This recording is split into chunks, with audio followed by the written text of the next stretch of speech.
मत कहो कि सामने अंधेरा है, मत कहो कि दुनिया में अंधेरा है, देख लो वो सामने सवेरा है, देख लो वो सामने सवेरा है, मत कहो कि दुनिया में अंधेरा है।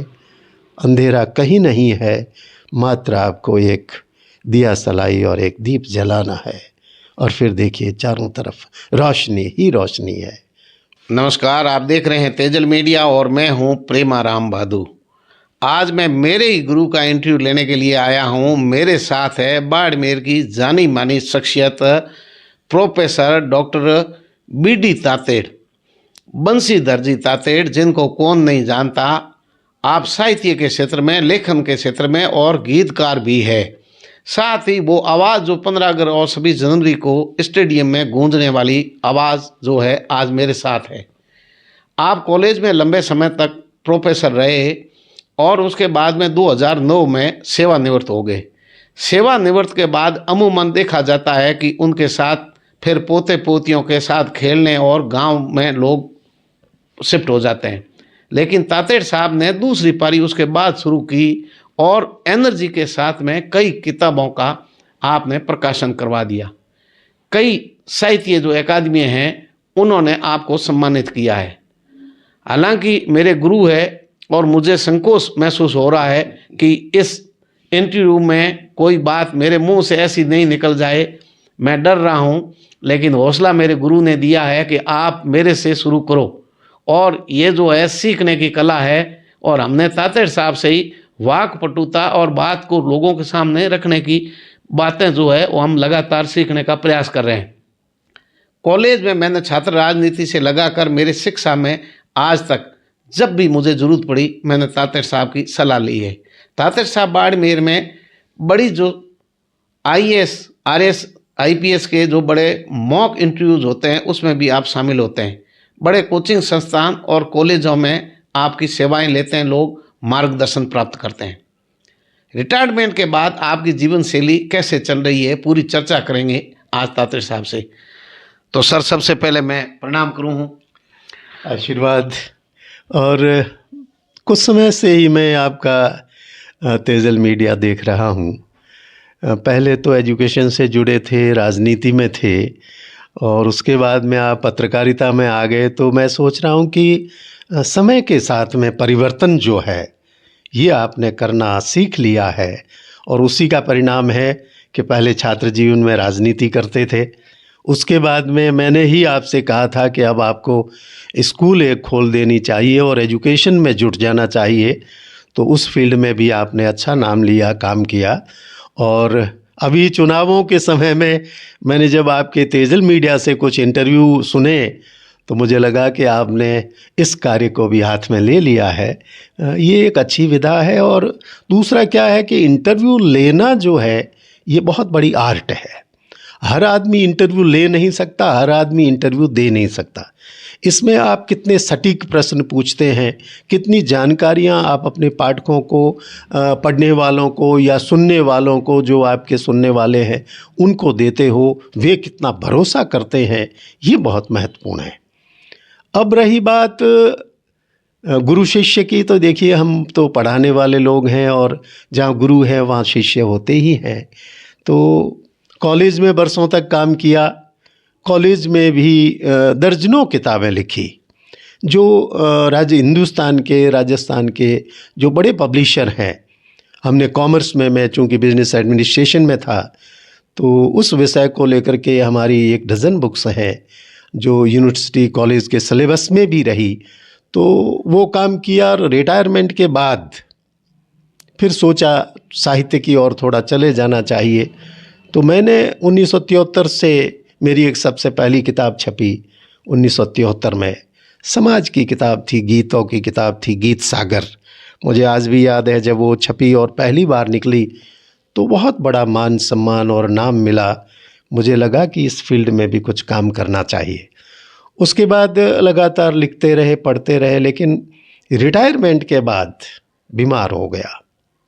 ये लोग जानना चाहते हैं कि उससे आप कैसे निकले और फिर नई एनर्जी के साथ आज वही तातेड़ साहब नजर आ रहे हैं जो आज से 20 साल पहले थे। आपका सवाल बिल्कुल सही है। मैं 3 साल बेड पर रहा। मेरे कमर में इतनी ज़्यादा तकलीफ़ थी कि हिंदुस्तान का कोई अस्पताल, कोई थेरेपी, किसी तरह की, यानी वो चाहे होम्योपैथी हो, एलोपैथी हो, यानी कोई पैथी मैंने छोड़ी नहीं, भोंपे छोड़े नहीं, किसी तरह का कोई इलाज छोड़ा नहीं। आखिर बाबा रामदेव जी से भी मुलाकात कर आया। कुल मिलाकर के मैंने एक बात देखी है कि योग से, योगाभ्यास से, कसरत से आप जितना बॉडी को ठीक कर सकते हो उतना दवाइयों से ठीक नहीं कर सकते। और आज भी, यानी मैं जब 1986 में भीनमाल कॉलेज गया, उस समय से मैं कंटिन्यूअस योगा करता हूँ और आज भी पौन घंटा मेरा योगा में सुबह लगता है। वो मेरी ज़िंदगी का एक पार्ट है और उसने मुझे फिर खड़ा किया। तो खड़ा करने में परमात्मा की कृपा, घर वालों का सहयोग और आप सब लोगों का जो दुआएं हैं। यहाँ दवाएं फेल हो गई लेकिन दुआएं कामयाब हुई। मेरे विद्यार्थियों की, मेरे शुभचिंतकों की जो शुभकामनाएं थी, उन्होंने मुझे वापस जिंदा किया और आज मैं घंटों काम करता हूँ। और उसका परिणाम है कि 3 अकादमियों से, प्रेमाराम जी मैं आपसे कहूँ कि ये राजस्थान में शायद पहला अवसर होगा जब किसी व्यक्ति की 3 अकादमियों से पुस्तकें प्रकाशित हो। कौन सी? आप देखिए, हिंदी में साहित्य अकादमी उदयपुर है, तो उदयपुर से मेरी पुस्तक जो है वो काव्य की, कविताओं की चयनित हुई। शब्दों के झरने, शब्दों के झरने, ये वो पुस्तक है जो अकादमी के सहयोग से प्रकाशित हुई। इससे पहले मेरी एक किताब वो भी अकादमी से पहले प्रकाशित हो चुकी है। उसके बाद में राजस्थानी भाषा साहित्य संस्कृति अकादमी जो राजस्थानी की बीकानेर में है, बीकानेर से भी मेरी एक किताब स्वीकृत हुई और वो प्रकाशित हुई है। तीसरी किताब मेरी पंडित जवाहरलाल नेहरू बाल साहित्य अकादमी जो जयपुर में है, उसने ये सिलेक्शन भी किया है और उन्होंने ही प्रकाशित करवाई है और उसके बाद में उन्होंने गौरव सम्मान भी दिया है। तो एक वर्ष में 3 अकादमियों से पुस्तकें स्वीकृत होना हिंदी में और राजस्थानी में, चूँकि मैं हिंदी और राजस्थानी दोनों विधाओं में लिखता हूँ, मेरी भाषाएं जो है वो हिंदी है और राजस्थानी है। और मैं आपको बता दूं कि मैंने लगभग 30 नोबेल पुरस्कार विजेता, दुनिया के वे लोग जिनको साहित्य में नोबेल मिला है, उन लोगों की अंग्रेजी से राजस्थानी में और हिंदी में ट्रांसलेशन की है और वो कविताएं मेरी माणिक में प्रकाशित होती है। उसके बाद में साहित्य अमृत जैसी जो पत्रिकाएं हैं उनमें हिंदी में उधर प्रकाशित होती है और राजस्थानी में माणिक उसे कंटिन्यूस छापता है।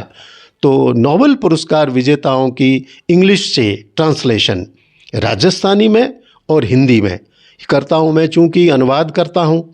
ये किताब आपके सामने जो रखी पड़ी है, अनासक्ति योग।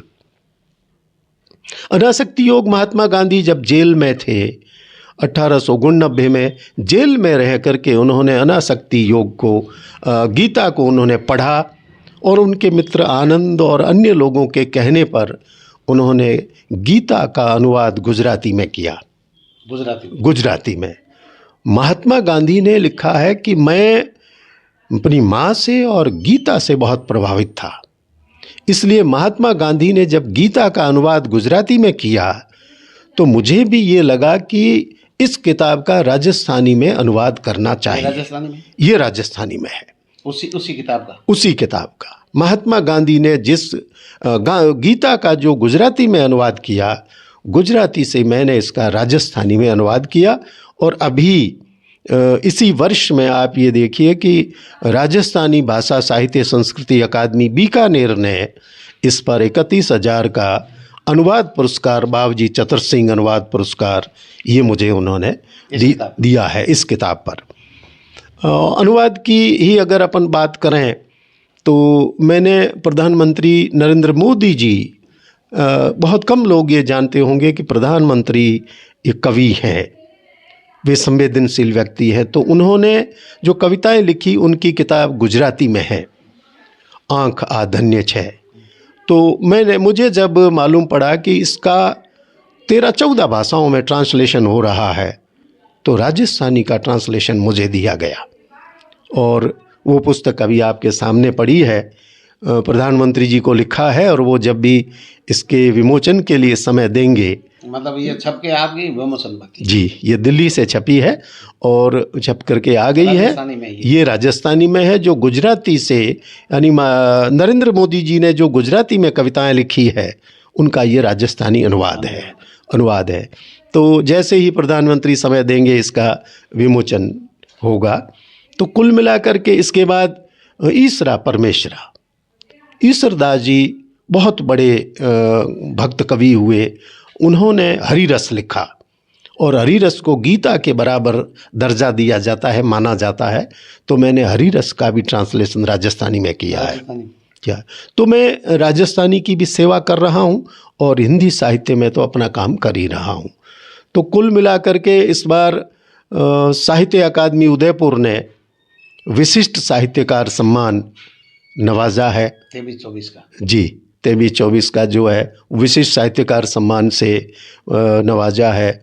उसके बाद में अनुवाद सम्मान मिला है और राजस्थानी में, और उसके बाद में बच्चों की जो पुस्तक है उस पर, जी हाँ, ये पंडित जवाहरलाल नेहरू बाल साहित्य अकादमी, ये कोर्स में भी स्कूलों ने शामिल की, ये अब अभी आई है और कुछ प्राइवेट स्कूलों ने इसको कोर्स में शामिल किया है, क्योंकि ये मॉरल एजुकेशन है।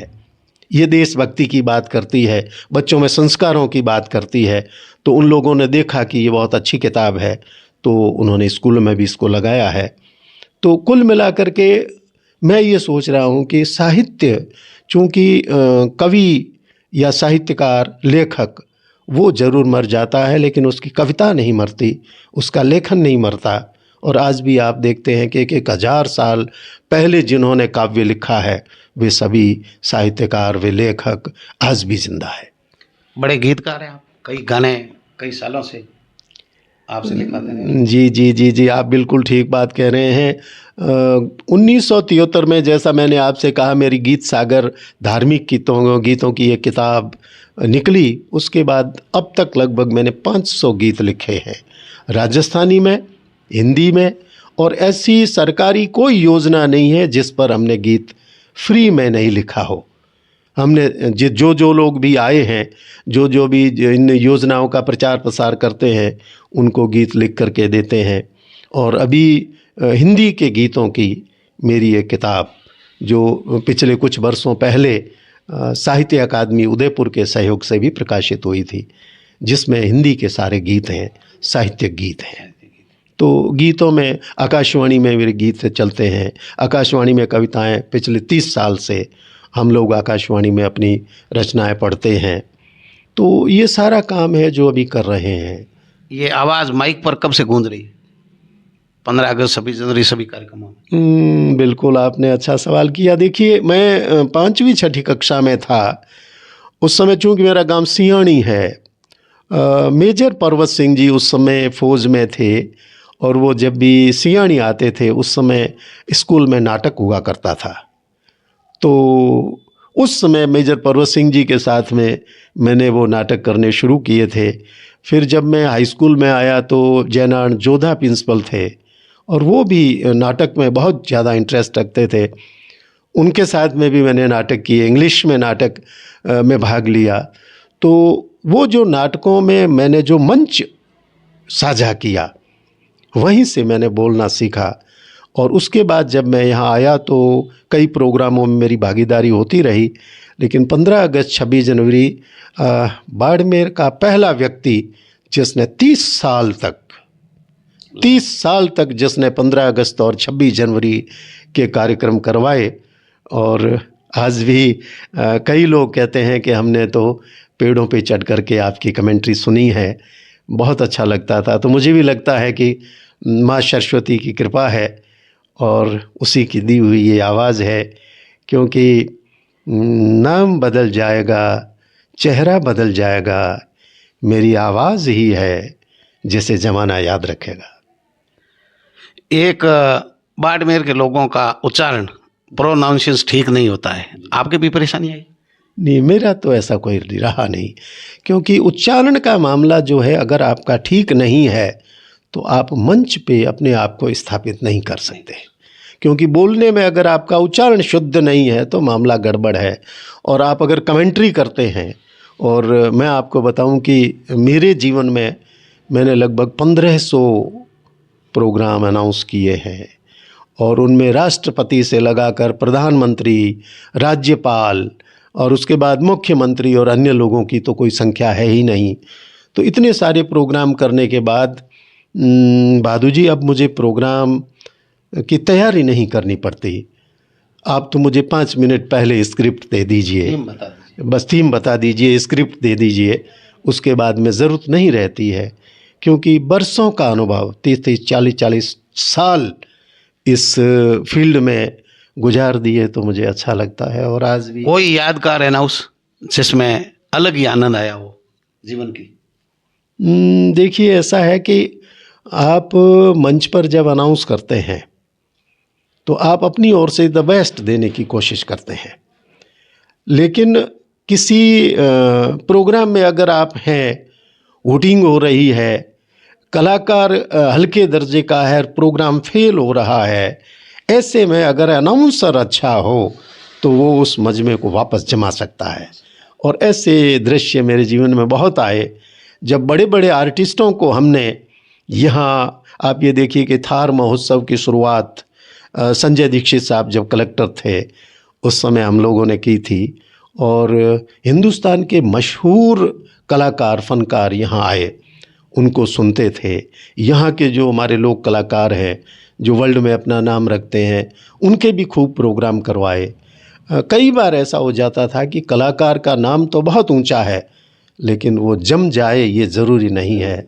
तो ऐसे में मैं अपनी आवाज़ और अपने अनुभव, इन दोनों की वजह से लोगों को बांधने में सक्सेस रहा हूँ, और गिरते हुए प्रोग्राम को मैंने उठाए हैं। ये खुशी की बात है। बहुत सारे एंकर हैं आपको आदर्श मान रहे हैं और अभी भी स्ट्रगल कर रहे हैं इस लाइन में, एंकरिंग में, क्या संदेश है आपका? देखिए, इसमें 2-3 चीज़ें हैं। नंबर 1, मैं मिठाई बहुत कम खाता हूँ, गले का बहुत ख्याल रखता हूँ। मेरी मिसेज भी है, वो मेरे गले के बारे में बेहद चिंतित रहती है। अगर उसने मीठा खिला दिया है तो उसके बाद में कहती है आपका गला ख़राब हो जाएगा, गर्म पानी पी लीजिए कि ठीक कर दीजिए। गले को बचा के रखना बहुत ज़रूरी है। अभी बाड़मेर में अच्छे एंकर्स हैं, मेरे से भी आगे हैं, उनकी आवाज़ बहुत अच्छी है।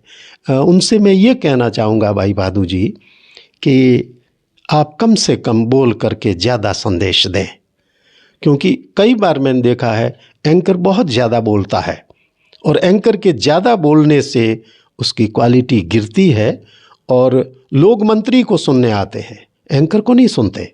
मंत्री को सुनने आते हैं, प्रधानमंत्री को सुनने आते हैं, किसी चाहे गेस्ट को सुनने आते हैं, संत महात्मा को सुनने आते हैं।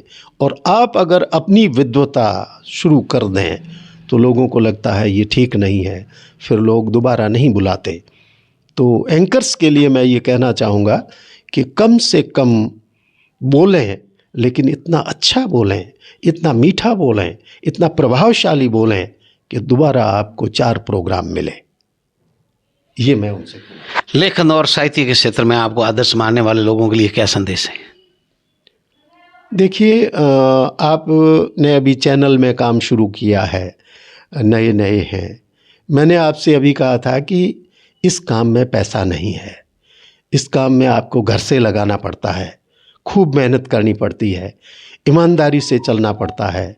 लेकिन जब आप एक मुकाम पे चले जाते हैं तो फिर आपका यश और आपका नाम और पैसा, ये सारी चीज़ें आपके पास आ जाती है। साहित्य के क्षेत्र में अभी लिखने वाले तो हैं, लेकिन पढ़ने वालों की कमी हो गई है।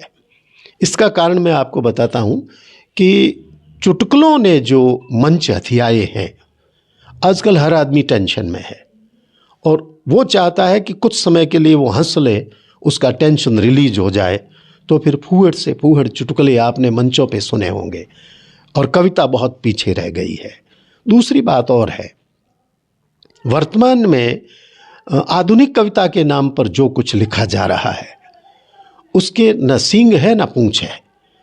लिखने वाले को समझ में आता होगा कि यह क्या लिख रहा है, आम पाठक उस कविता को नहीं समझता। होना ये चाहिए कि हम पाठक के लिए लिख रहे हैं और हमारे द्वारा कही हुई चीज वैसी की वैसी पाठक तक पहुंचती है और उसको अगर कुछ सुकून मिलता है तो आप ये समझिए कि हम लिखने में कामयाब हैं। नए लेखकों को ये कहना चाहूँगा कि कम लिखें लेकिन अच्छा लिखें, क्योंकि लेखक हमेशा सत्ता और अव्यवस्थाओं के विरुद्ध में खड़ा होता है। लिखने वाला हमेशा विरोध में खड़ा होता है, तो उसके चाहने वाले भी बहुत होते हैं, लेकिन आप इस तरह की शब्दावली भी यूज़ नहीं करें जो आपको हल्का साबित करे। तो ऐसे में क्या है, अच्छा लिखें। और दूसरा, अगर आप गांव लिखते हैं, ढाणी लिखते हैं, भाई किशोर जी चौधरी का नाम अभी कहानियों के क्षेत्र में किशोर जी का नाम बहुत ऊंचा है, तो मैं उन्हें राजस्थान का, स्पेशली बाड़मेर का मुंशी प्रेमचंद कहता हूँ, क्योंकि उस व्यक्ति ने गांव को उठाया है, गली को उठाया है, हमारी संस्कृति को उठाया है, हमारी यहाँ की जो जो चीज़ें खास हैं उनको उठाया है, और हर आदमी को ये लगता है कि ये मेरी है और इससे उसका जुड़ाव बनता है। अब आपका चैनल है, आप अगर उस व्यक्ति की बात कर रहे हैं तो आपको उसको लगेगा कि ये मेरी बात कर रहे हैं, वो आपसे तत्काल जुड़ेगा। इसलिए आपको अपना टारगेट पॉइंट क्या है उस पर ध्यान देना बहुत ज़रूरी है। कुछ लोग बहुत ऊंचे दर्जे का लिखते हैं, इसलिए लिखते हैं कि लोगों को लगे कि मुझे बहुत बड़ा साहित्यकार माना जाए, लेकिन पढ़ने वाले लोग नहीं होते।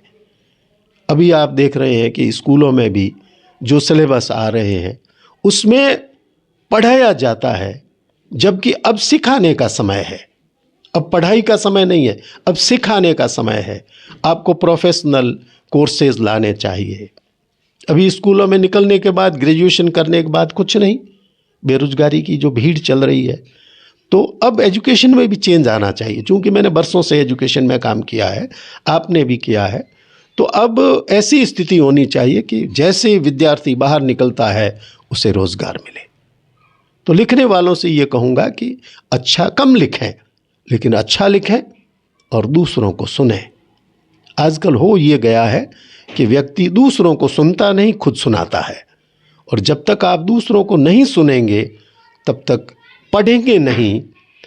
दसों पत्रिकाएं हैं, राजस्थानी की पत्रिकाएं, हिंदी की पत्रिकाएं हैं, लेकिन कितने लोग पत्रिकाएं पढ़ते हैं, कितने लोग अखबार पढ़ते हैं? जब तक आप पढ़ेंगे नहीं, आपको मालूम ही नहीं कि ट्रेंड क्या चल रहा है, लिखने का ट्रेंड क्या चल रहा है, पढ़ने का ट्रेंड क्या चल रहा है, ज़माने में नया क्या चल रहा है। ये सारी चीज़ें मेरे यहाँ 10 प्रकार की मैगजीन्स आती है, राजस्थानी में आती है, हिंदी में आती है। अभी भी 4-4, 6-6 घंटे पढ़ता हूँ, लिखता हूँ, तब जा कर के हमें विज़न मिलता है। जी। रिटायरमेंट के बाद में जीवन शैली है बहुत सारी बदल जाती है लोगों के, लेकिन आपने एक नई पारी शुरुआत की। क्या संदेश है जो आपकी तरह रिटायरमेंट के बाद में नई पारी शुरू कर रहे हैं उनके लिए? देखिए, जो लोग घर से दफ्तर और दफ्तर से घर आए, उनके लिए दूसरा क्षेत्र है नहीं। उन्होंने अपने आप को वहीं तक सीमित कर रखा है, और मैं हमेशा बाहर रहा हूँ। मेरी ज़िंदगी में अभी भी मैं काम करता हूँ, अभी भी दौड़ता हूँ, कॉलेजेज में, स्कूलों में, जहाँ जहाँ भी फंक्शंस होते हैं, लोग आते हैं, ले जाते हैं। खूब सारी मोटिवेशन के लेक्चर हैं, मेरे मोटिवेशन के वीडियोज़ हैं आज भी। तो कुल मिलाकर के क्या है, अगर आप सक्रिय रहते हैं, आपका सक्रिय रहना बहुत ज़रूरी है। सक्रिय आप रहते हैं तो आप रिटायर नहीं है, और आप सक्रिय नहीं। देखिए, हमारे जितने भी पेंशनर्स हैं, मैं उनसे कहता हूँ, आप बच्चों को पढ़ाने का काम कीजिए, आप अस्पताल में सेवा के लिए जाइए, पानी की प्याऊ पे चले जाइए, पर्यावरण के लिए काम कीजिए, शिक्षा में काम कीजिए। खूब सारे फील्ड हैं, सेवा करना चाहें तो हम दुनिया भर का काम कर सकते हैं। लेकिन आप देखते हैं, जिस दिन व्यक्ति का रिटायरमेंट है उस दिन वो शाम को दूल्हे की तरह सजा हुआ मिलता है, और 5 दिन के बाद में क्या है कि दाढ़ी बढ़ी हुई है, और उसके बाद में क्या है कि पजामे का नाड़ा उसके ढील हिल रहा है, क्या हुआ, रिटायर हो गए, जैसे शरीर से प्राण निकल गया हो। ये नहीं होना चाहिए। हम जिंदा रहेंगे तो जज्बात जिंदा रहेंगे, नहीं तो कुछ भी नहीं है। तो रिटायरमेंट के बाद में नई पारी आपने शुरू की है, तो दूसरे लोगों के लिए भी यही संदेश है कि काम करते जाओ। आपने सब कुछ पा लिया, फिर भी अभी कोई ऐसी बात रही है कि वो कर लूं और जीवन में? नहीं, आप ठीक कह रहे हैं। देखिए, व्यक्ति की जो अपेक्षाएं हैं, आशाएं हैं, वे कभी पूरी नहीं होती। मैंने बहुत सियानी से निकला हूँ, गांव से निकला हूँ, और ज़्यादा कोई सपोर्ट वाली स्थितियां भी नहीं थी कि साहब आगे से आगे कोई सपोर्ट करने वाले लोग हों और हमें आगे बढ़ा दें। जीवन भर स्ट्रगल किया है, लेकिन मैं ये सोच रहा हूँ कि व्यक्ति को स्वयं को आगे बढ़ना चाहिए। आप अगर स्वयं आगे नहीं बढ़ते हैं और बैठे रहते हैं तो कुछ भी होना जाना नहीं है। और जीवन में एजुकेशन में बहुत प्राप्त किया, लिखने में बहुत प्राप्त किया, और बस मेरा काम तो एक ही है। भगवान श्री कृष्ण ने कहा कि आप अनासक्त हो करके, आसक्ति से नहीं, अनासक्त हो करके अपना काम करते रहिए, कर्म करते रहिए, और मैं कर्म कर रहा हूँ। बस अभी अब कोई ऐसी इच्छा नहीं है कि पूरी नहीं हो या नहीं हुई है, क्योंकि मान सम्मान है, पैसा है, मान सम्मान है, पद है, प्रतिष्ठा है, देखिए इनका कहीं और छोर नहीं है। आप कितना भी कर लें लेकिन उसके बाद में प्यास जिंदा रहती है।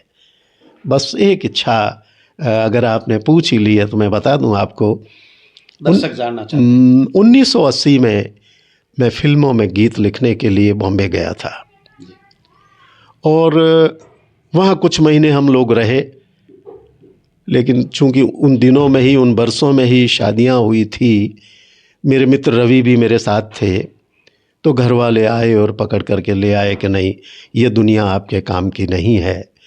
तो आज भी वो एक गीत लिखने का जो जज्बा है वो अंदर है, वो अंगारे अभी भी जल रहे हैं, उन पर राख जरूर आ रही है। बस एक इच्छा है कि 2-4 गीत अगर इंडस्ट्री से बाहर निकल जाए तो उसके बाद में दुनिया हमारे कब्जे में है, सब कुछ मिल जाए। कभी मन तो जिंदा रहेगा, कभी मन तो जिंदा रहेगा। आप ये समझिए कि रात को 12 बजे, 1 बजे, 2 बजे जब भी लगता है कि 2 पंक्तियाँ अच्छी आई है, हम तत्काल उठ करके उसको नोट कर लेते हैं। ये मैं आपको और बता दूं, और काफ़ी बातें हो चुकी है, इसलिए अंत में आपसे एक बात कहना चाहता हूं सभी लोगों को। 2 पंक्तियों के साथ में इस बात को अपन समाप्त कर रहे हैं। आप आए और आपने याद किया, मैं सोच रहा हूं कि ये बहुत बड़ी बात है। एक बात आपसे कहना चाहता हूं कि जो नेशनल लेवल के जो अवार्ड मिले जी, उसके विषय में एक बात कहना चाहता हूं कि यहाँ जाति, धर्म, पक्षपात, अपना पराया, इन चीज़ों को देखा जाता है कि ये मेरे ग्रुप का है कि नहीं है। लेकिन आप अगर नेशनल, इंटरनेशनल लेवल पे चले जाते हैं तो वहाँ आपका काम देखा जाता है। और दुनिया के 101 लोग हु इंस्पायर्ड द वर्ल्ड, जिन्होंने ऐसा कोई काम किया है कि जिससे लोग प्रभावित हों, मोटिवेट हों। प्रूडेंट पेन ने उसकी 101 लोगों की बायोग्राफी छापी, एक किताब छपी प्रूडेंट पेन की ओर से, जिसमें 25 तो राष्ट्राध्यक्ष है, जिसमें प्रधानमंत्री मोदी जी भी हैं, अमेरिका के राष्ट्रपति हैं, तो 25 राष्ट्राध्यक्ष है, क्रिकेटियर्स है, फिल्म एक्टर्स है, इंडस्ट्रियलिस्ट है। ऐसे ऐसे लोगों के बीच में अगर सियानी गांव से, बाड़मेर से, राजस्थान से किसी बंदे की अगर बायोग्राफी छपती है तो ये मेरे ज़िंदगी का बहुत बड़ा सुखद अनुभव है, क्योंकि वहाँ लोग आपके काम को देखते हैं कि आपने काम किया है, इसलिए वो रिकॉग्नाइज करते हैं। वहाँ ये नहीं देखते कि ये हमारी जाति का है, धर्म का है, हमारे ग्रुप का है, नहीं है। वहाँ वर्क इज वर्शिप की बात है। ये मुझे बहुत अच्छा लगता है। और दूसरी बात, अब 2 लाइनों से अपनी बात ख़त्म कर रहा हूँ। यूथ को संदेश देना आप लास्ट। यूथ से बात कर लेते हैं। हजारों विद्यार्थियों के साथ रहा हूँ, और चूँकि हम तो यंग जनरेशन के साथ में रहे हैं आप लोगों के साथ, तो मैं अभी भी अपने आप को यंग महसूस करता हूँ। दिल से। ये आपके महसूस करने पर है कि आप अपने आप को क्या महसूस करते हैं। मत बहुत धन्यवाद, याद किया। तातड़ साहब का पूरा जो इंटरव्यू है आज तेजल मीडिया पर किया, मुझे बड़ा गर्व और फ़ख्र महसूस हो रहा है कि बच्चे की तरह जिनके चरणों में मैंने अध्ययन किया, पग पग पर मार्गदर्शन आपका मिला, और मीडिया में आने के बाद में मैं कई दिनों से ये विचार कर रहा था गुरु का आशीर्वाद कब मिलेगा। ये जो असली पूंजी है जीवन की यही है। लोग जाएंगे मगर ये किताबें जो है सदियों तक कायम रहेगी। यही जो है असली पूंजी है जो तातड़ साहब ने बाड़मेर में नाम कमाया है। देखते रहिए तेजल मीडिया। नमस्कार।